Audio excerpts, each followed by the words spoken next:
just when I thought my day was done, nope. Financials being posted as of yesterday, just being informed by my Discord. And we're going to go over what they're releasing, what Cloud Imperium is releasing on their own site.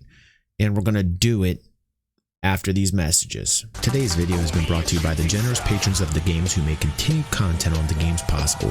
The games patrons enjoy monthly giveaways like Steam gift cards, Star Citizen packages, and any game that you want giveaways. Please consider donating just $1 if in any way you enjoy the game's content. Thank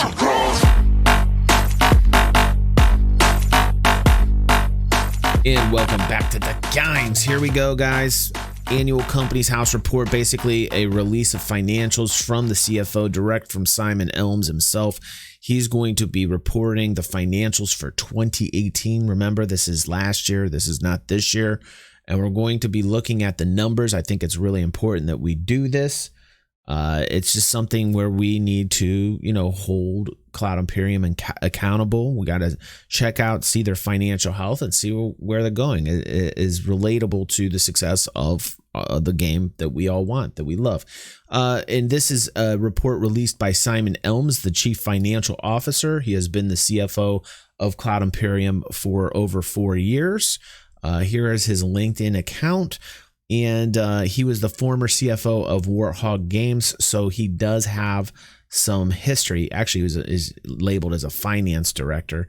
And while I don't see it here, I have information that he was involved with Gizmondo as well. Although that, I'm not able to find it in the LinkedIn. That's probably because of Gizmondo's past. And this was information that I garnered from my some of my membership in Discord. So, I'm not quite 100% certain if he was involved with Gizmondo, and you guys can look that up if you want. He's also the advisor of Cubic Motion, and Cubic Motion is doing the mocap for Squadron 42, and it's interesting that he has been with them for 9 years, and also probably, this is speculation, hooked up Cubic Motion with Cloud Imperium in a business deal of sorts to do the mocap work for Cloud Imperium games. But that is my speculation as to how this has all kind of met up and meshed. So we have Simon Elms, who is the CFO of Cloud Imperium's Annual Companies House report here. It says the below report is filed annually with Company House in accordance with UK law. We plan to publish a more comprehensive report that will also include 2018 US business activities at the end of the year. That's great. In 2018, the Cloud Imperium Group set a new high for revenue, playtime, new players, game publishers, and releases, while also posting a small loss. That's not good. I don't like to hear that. So everything's coming in. We're getting a lot of great numbers. We're getting more players than we ever have, and we're still posting a loss. Not a huge loss, £818,000, which is, let's see here. I got my calculator ready. Let's look it up. That is $1 million essentially. So we got about a $1 million loss that was being reported for 2018. This was within our forecast. This is financial speak for saying, it's not a big deal. As we continue to invest in growing the game, the company, and the project, says Simon, we will continue to deliver more to the game and to our players moving forward. They have, and are forever grateful for the support of our players and backers. I think that's a good opening statement. I'm wondering how the investors are feeling about the loss in 2018. I'm pretty sure they already knew that. This is the private investors that came in with the $46 million.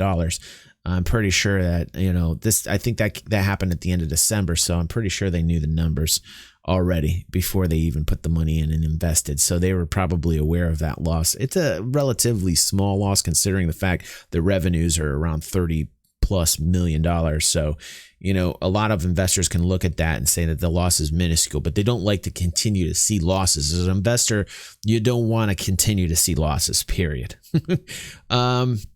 Let's see here. Principal activities, blah, blah, blah. Let's get to the important part down here. Business review. Group turnover has increased in 2018 to £17.9 million. with higher engagement stemming from the quarterly releases of Star Citizen. That's interesting. So what they're doing is they're crediting the fact of this, releasing patches every quarter, which, by the way, 3.7, we're late on that one. They're not really delivering them on time as we want. So let's, put them down for that.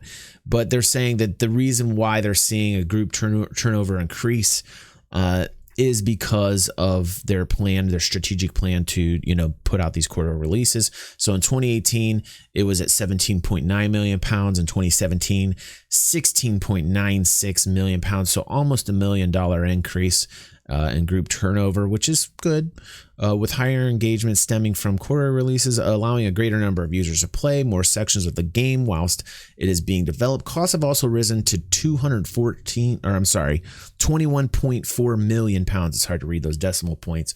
That's a pretty big deal. You don't want to miss that decimal point. Costs have also risen to 21.4 million pounds in 2018 from 18.2 million in 2017. That's a pretty big bump. That's a pretty big bump. That's over a 10% bump in cost relative to, the year prior in 2017. So we had a 10% plus bump in expenses and in costs.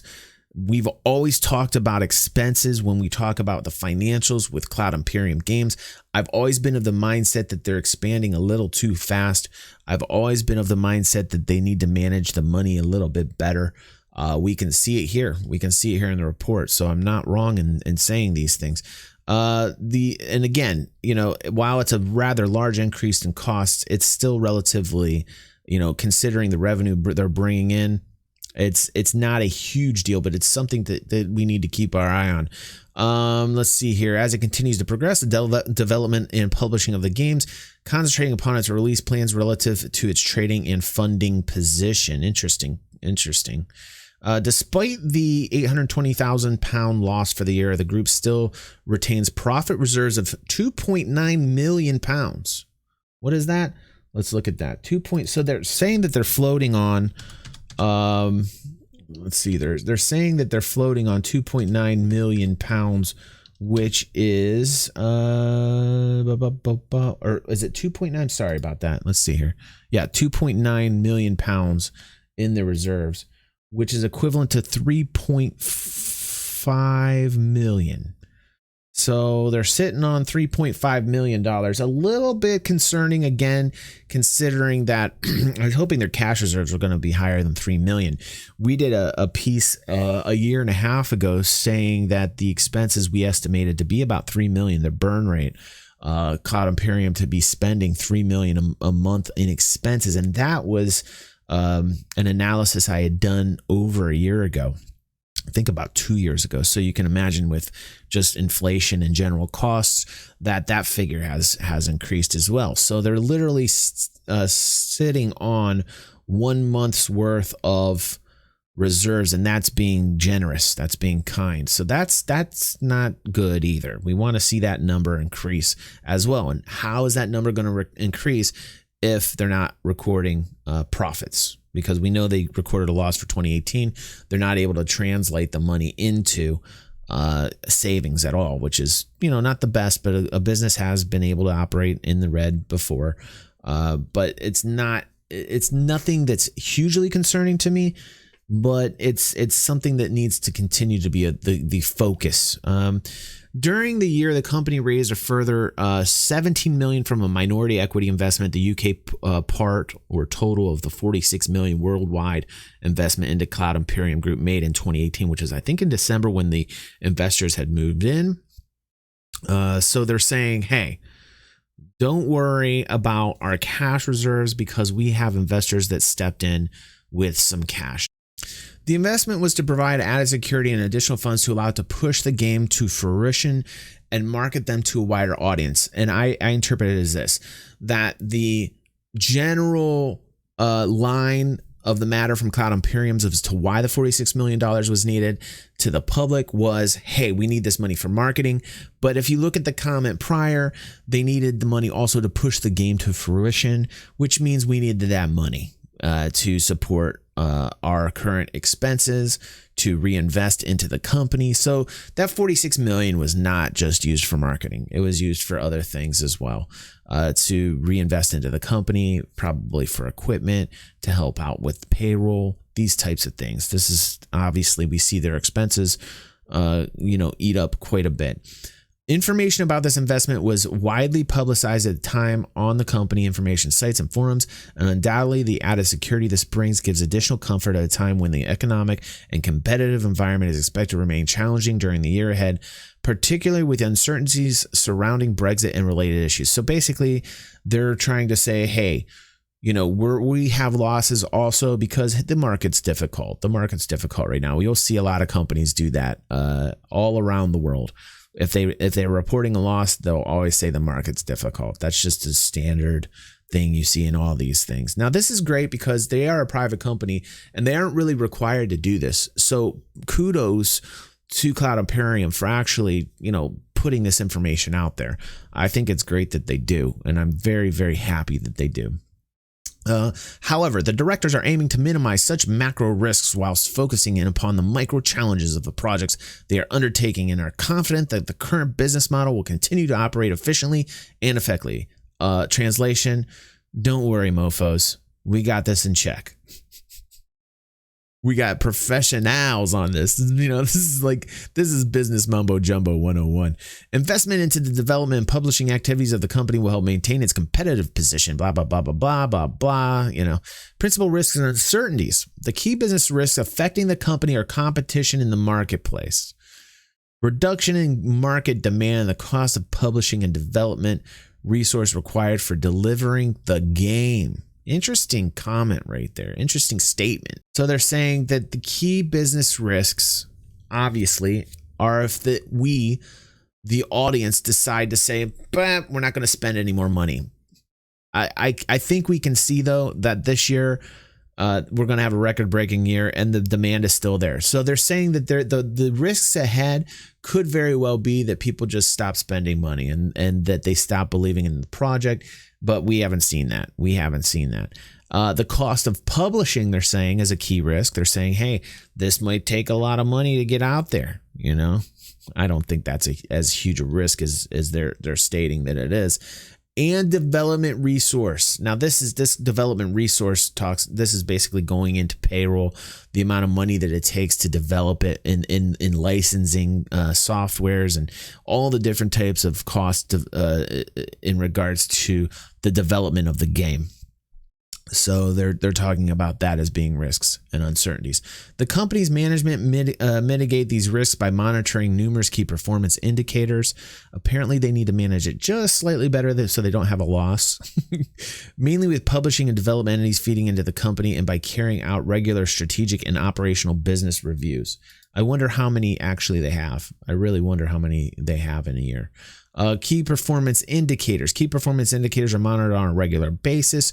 For development, these are focused around labor efficiencies and the quality and quantity of output against benchmark comparators and the development objectives of the business. For publishing, looking at customer satisfaction, service levels, minimize downtime, and customer engagement against comparators and and internal goals. All right. Financial risk management. The business manages financial risk by scaling its operation based upon the volume and value of subscribers. Interesting. Oh, and players. Let's add that. I cut myself off a little too soon. Of the games under development and reacting to changes accordingly. So basically, they're saying here is, we are continually looking at the amount of people that are playing this game, that are spending money at this game. We're continually looking at these analytics. We're continually looking at the amount of money that we're bringing in, and we're going to kind of scale operations based upon the amount of money that we, the backers, are putting into the project. I mean, that's just business 101. The company is exposed to a limited number of external financial risks, collecting revenue from its publishing subsidiary and using this to pay for development through its development subsidiary. They have so many subsidiaries, it's ridiculous. The company has adequate financing facilities in place via cash generated from operating activities and banking facilities to meet its funding requirements. The company has adequate financing facilities in place. via cash generated from operating activities and banking facilities to meet its funding requirements. You guys, that's a pretty interesting comment right there. I got to let that one digest a little bit. Our people. The company maintains that belief that its people are the key to the long-term success of the business. The company has continued to grow its internal team in 2018 with focus still on development and delivery within a managerial infrastructure that can support this growing group of people. To create such a substantial, groundbreaking, and ambitious game, absolutely true. And virtual universe was always going to have its challenges, but the current and future success of this venture is significantly down to the skill and expertise of the people engaged in that process. I say that all the time. The right people in the right jobs. We've been talking about this week. This relates to everything we've been talking about this week. The management of the company. Both within the group and the stakeholders participating fully in the process. On behalf of the board, Aaron Roberts, Director, Cloud Imperium, there you go.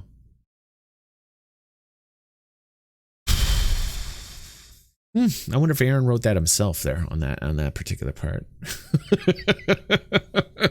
Anyway, thought you guys would find that entertaining, going through the financials, kind of like a statement, basically. But we got some numbers in there. They had a small loss in 2018. Hopefully 2019 they managed it better. I'm curious. I'm very curious to see what's going to happen in 2019. I really want to see these numbers. I look forward to another one of these reports, and I will continue to keep you guys posted. It's important. This is important. All right, guys. Love to see your comments down below. For you hardcore mofos that just stayed through this whole video, yeah, you're my type of people. Economic superstars. Love you guys, and I will see you on the next vid. Well, look at you. You made it to the end. You must be #professional. That's right. You got to be a real fan of the games. Make sure you're tapping that bell so you get future notifications. Check out some more vids. Chill out. Also, check out our Patreon page. Lots of Patreon exclusive material just for our patrons. So help this community grow. And thanks for watching.